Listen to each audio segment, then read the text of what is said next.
1947 से लेकर के 2025 तक क्या क्या हुआ वो सब आप जानते हैं। और आपके जो जिस प्रकार के आपकी जो 93,000 लोग गए थे, फिर वो कहेंगे कि पुरानी बात है, लेकिन ये सब बातें आपको मालूम है क्लियरली। राकेश, इस ऑपरेशन सिंदूर से क्लियरली सुप्रीमसी इन 4-5 फील्ड्स में भारत की निकल करके सामने आई है। और उनको जो जिस तरीके का मार लगी है ये जानते हैं। सैनिक से अपने सैनिकों जाके पूछ लें, क्योंकि जो लड़ता है उसको पता होता है कौन जीता है कौन हारा है, ये भी जानते हैं। और इस प्रकार के नैरेटिव से अपनी नाकामी भी को छुपा नहीं सकते, ये भी आप गारंटी लिख लें। और टाइम अगर आएगा तो आप ठीक है, मैं आगे बढ़ता हूं। अब सुनिए ना इरशाद भाई, फखर यूसुफ जी, किसी ने नहीं कहा कि जाकर पाकिस्तान से लड़ाई लड़ लो। हम ये बिल्कुल नहीं कह रहे कि हम लड़ाई लड़ेंगे, और जंग कोई लड़ना नहीं चाहता है। लेकिन हाँ, ये बात तय है, क्योंकि ऑपरेशन सिंदूर पर एक कार्यक्रम था मानेकशॉ सेंटर में, और वहां पर, अरे रुक जाइए इरशाद भाई, नहीं अच्छा लगता है, लड़ नहीं सकते हैं इसका, रुक जाइए। नहीं लड़ नहीं सकते हैं। लड़ तो ऐसे सकते हैं कि जाकर ग्लोब देखिए मिस्टर इरशाद, ग्लोब में 2 मुल्क हैं, बांग्लादेश और पाकिस्तान। किसने बांग्लादेश लड़कर क्या बना दिया तो वो छोड़ दीजिए। हिंदुस्तान कैसे लड़ सकता है, जाकर लाहौर में अभी भी गूगल कर लीजिए, भारतीय सैनिकों की तस्वीर लाहौर तक दिखाई देगी। तो वो छोड़ दीजिए सर, ये पाकिस्तान सर्टिफिकेट देने की स्थिति में नहीं है। वो आपके यहाँ का कोई मेहमान बता देगा कि पाकिस्तान के 2 टुकड़े हुए तो हिंदुस्तान ने किया, तो कैसे हिंदुस्तान लड़ सकता है, छोड़ दीजिए। आमतौर पर दुनिया, सुनिए सर, आप भी ये कहते हैं कि हम जंग नहीं लड़ना चाहते हैं, मैं तो कह रहा हूं पाकिस्तान भी कहता है कहने के लिए कि हम जंग नहीं लड़ना चाहते हैं, कहते हैं ना भाई, लेकिन फिर पीछे से आतंकी भेजते रहते हैं, प्रॉक्सी वॉर लड़ते हैं आप। तो रुक जाइए, सुनिए। तो उस कार्यक्रम में फखर यूसुफ जई, सिंपल सा एक सवाल था पाकिस्तान को लेकर, और ऑपरेशन सिंदूर पर कार्यक्रम था, तो जाहिर सी बात है चर्चा होती मानेकशॉ सेंटर में। उस पर उपेंद्र द्विवेदी ने सिर्फ इतना कहा कि भाई पाकिस्तान तय करे कि भूगोल इतिहास का हिस्सा बने रहना चाहता है या नहीं, और इसका तो प्रूफ आमिर हमजा ने दिया। लश्कर का आतंकी पिछले 1 महीने पहले अटैक हुआ था, मारा गया, बाल बाल बचा। किसने मारा था पता नहीं, आप लोग पता ही नहीं कर पाए अभी तक। अज्ञात बंदूकधारी, अननोन गनमैन, कौन सा धुरंधर आ गया, खैर इन सब की बात। लेकिन इस बात से इतनी खलबली क्यों है?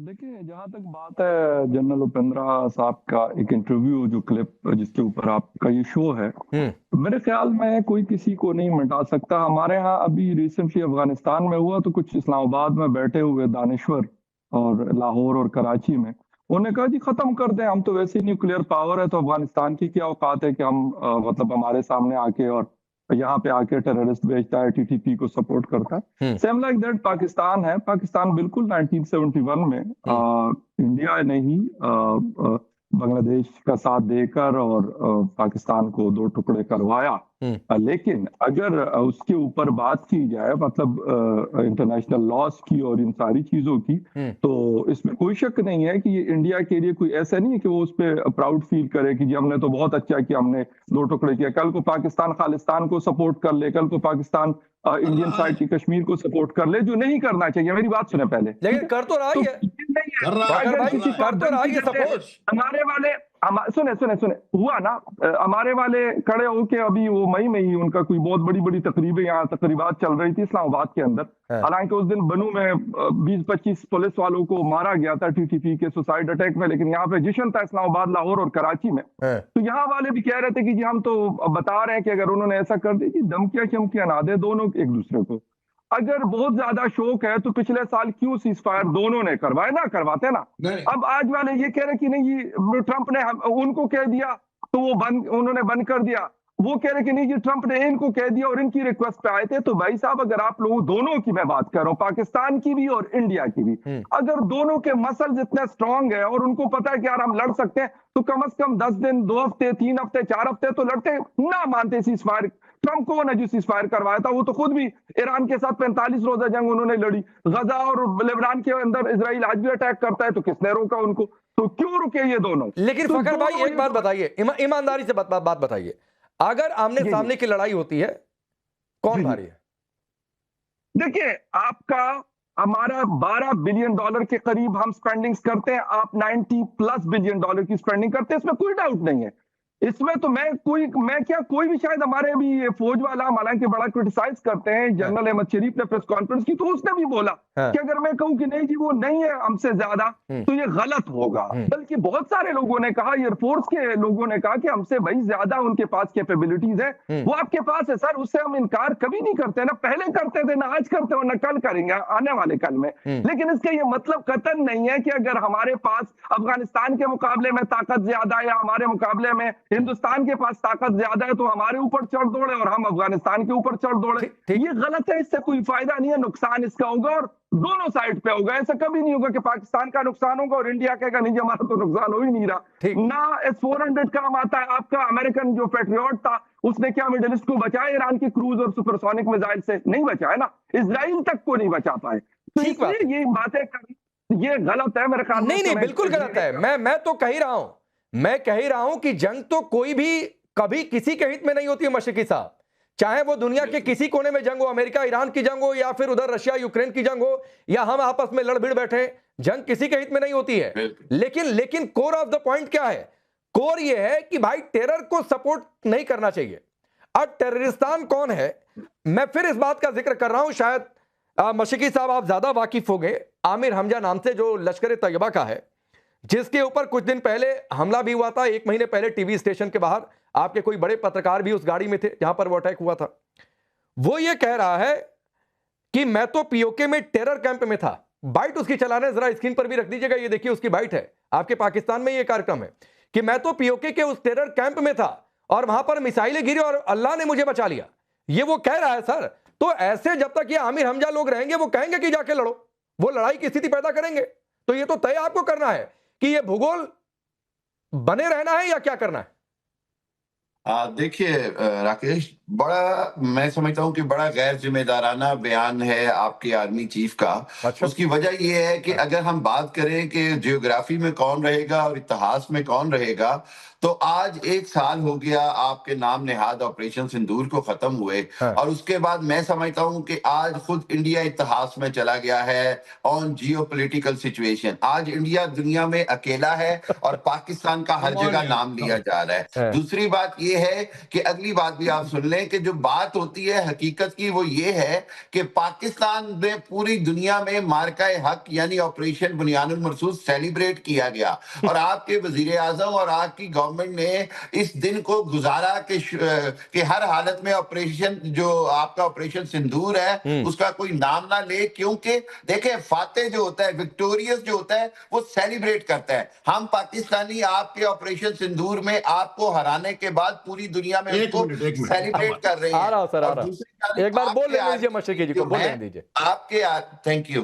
आपके जो आर्मी चीफ हैं उनके इस बयान से एक हारे हुए खिलाड़ी, हारे हुए शिकस्त खाए हुए फौजी की आवाज मुझे महसूस हुई है कहने में, और उसके कहने के अंदाज के कॉन्फिडेंस से मुझे पता चल गया कि वो एक डरा हुआ चीफ ऑफ आर्मी स्टाफ है जो ये बात कर रहा है। हकीकत इसमें ये है कि खुद इंडिया इतिहास का हिस्सा बन गया, इंडिया इतिहास में चला गया। मैं आपको सच बता बोलिए। एक चीज मैं बताना चाह रहा हूँ, डरा हुआ बयान क्या होता है? जो बयान डरा हुआ वो होता है जो कि इनके असीम मुनीर ने फ्लोरिडा में दिया था कि अगर पाकिस्तान के ऊपर एग्जिस्टेंशियल थ्रेट आया तो हम आधी दुनिया तबाह करके डाउन कर देंगे। इसका एक मिनट हामिद साहब, डॉक्टर हामिद प्लीज, इसका मतलब वो उसको पता है कि भारत पाकिस्तान के लिए एग्जिस्टेंशियल थ्रेट पैदा कर सकता है, एक बार कर चुके हैं, दोबारा कर सकते हैं। इस वजह से उसकी जो घबराहट थी उन्होंने कहा कि मैं आधी दुनिया तबाह कर दूंगा। अभी अकबर साहब ने राकेश, डरा हुआ स्टेटमेंट वो हुआ करता है। एक मिनट भारत के चीफ ने बिल्कुल क्लियर कहा है कि जो पहले हो चुका है वो दोबारा होगा अगर आपने अपनी हालात को सुधारा नहीं। ये होती है विक्टोरिया जनरल की आवाज। 30 सेकंड और मशरकी साहब, 30 सेकंड और फिर मैं दिनेश नैन जी और मेजर नदीम आपके पास आता हूं। जी थैंक यू। मैं सिर्फ आपको एक बात बता दूं कि हमने तो बड़ा क्लियरली कहा कि इंडिया की जो ताकत है हमसे 6 गुना ज्यादा है, लेकिन बदकिस्मती और इंडिया की हार्ड लक ये है कि उसके पास वो जज्बा नहीं है जो मेरे पास है, उसके पास वो प्रोफेशनलिज्म नहीं है जो मेरे पास है, उसके पास वो यूनाइटेड नहीं है वो जज्बा मेरे पास है। मैं कट से लड़ता हूं, मैं कौम पूरी खड़ी होती है। अब सुनिए, मैं सच पे ठीक है लड़ता हूं। मशकी जब सच पे साहब मैं आता हूं। फिर आपको ये अब सुनिए एक बात जो आप कह रहे थे सर, हिंदुस्तान कितना अलग थलग पड़ गया है, एक छोटा सा आंकड़ा देता हूं, फिर मैं दिनेश नैन जी के पास जाता हूं। अभी हमारे प्रधानमंत्री, सुनिए सर, सुन लीजिए मशकी साहब, सुन लीजिए, मेरी आदत है मैं थोड़ा बहुत आंकड़ा लेकर ही आता हूं। हमारे प्रधानमंत्री इस समय 5 देशों के दौरे पर हैं।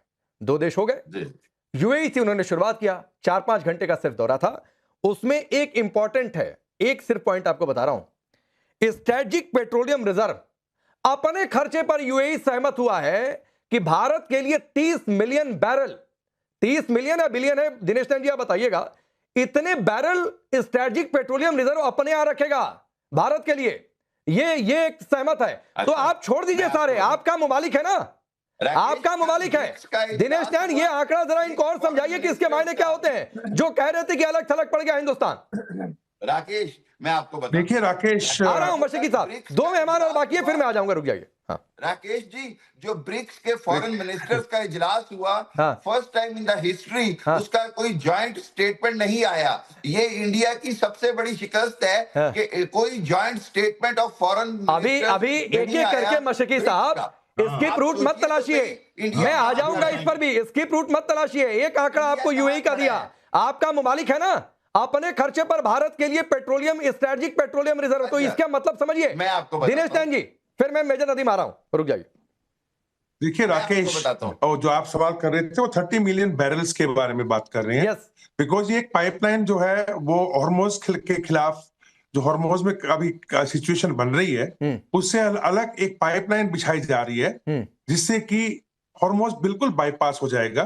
और जितना भी तेल है, चाहे वो कुवैत का हो, चाहे वो बाकी जो गल्फ ये कोऑपरेटिव काउंसिल है, इनके जितने भी देश हैं, इनका तेल हो, वो तेल हमारे अरेबियन सी की तरफ में आ जाएगा। तो उससे फिर ये जो ईरान की तरफ से खतरा बढ़ता है वो नहीं होने का। वैसे भी देखिए, हम ईरान, जो सऊदी अरब है, उसने तो ईस्ट वेस्ट एक पाइपलाइन बिछाई रखा है, और वो रेड सी के माध्यम से उसको यूरोपियन देशों की तरफ वो उसको भेज भी रहा है। अब मैं हामिद साहब की बात पे आता हूं। हामिद साहब का जज्बा, हामिद साहब का बहुत जज्बा है आतंकवादी पैदा करने। इन्होंने हुर्रियत कॉन्फ्रेंस को इस्लाम का नाम लेकर के, कश्मीर का नहीं, ये इनका जज्बा ऐसा है कि इतने अच्छे धर्म को जो कि इस्लाम है, उसको इस्तेमाल करना अपने फायदे के लिए, और उस फायदे को इस्तेमाल करते हुए ये भी नहीं देखा कि किस बेगैरत तरीके से खुद मुसलमानों के साथ में जुल्म करते हैं। आज बलूचिस्तान के अंदर मुस्लिम्स हैं, वहां पे इनका क्या चल रहा है, बीएलए इनका क्या हाल बना रही है। अभी बताया गया यूसुफ साहब द्वारा कि 20 से 21 के करीब लोग इकट्ठे, इनके सैनिक जो हैं वो खैबर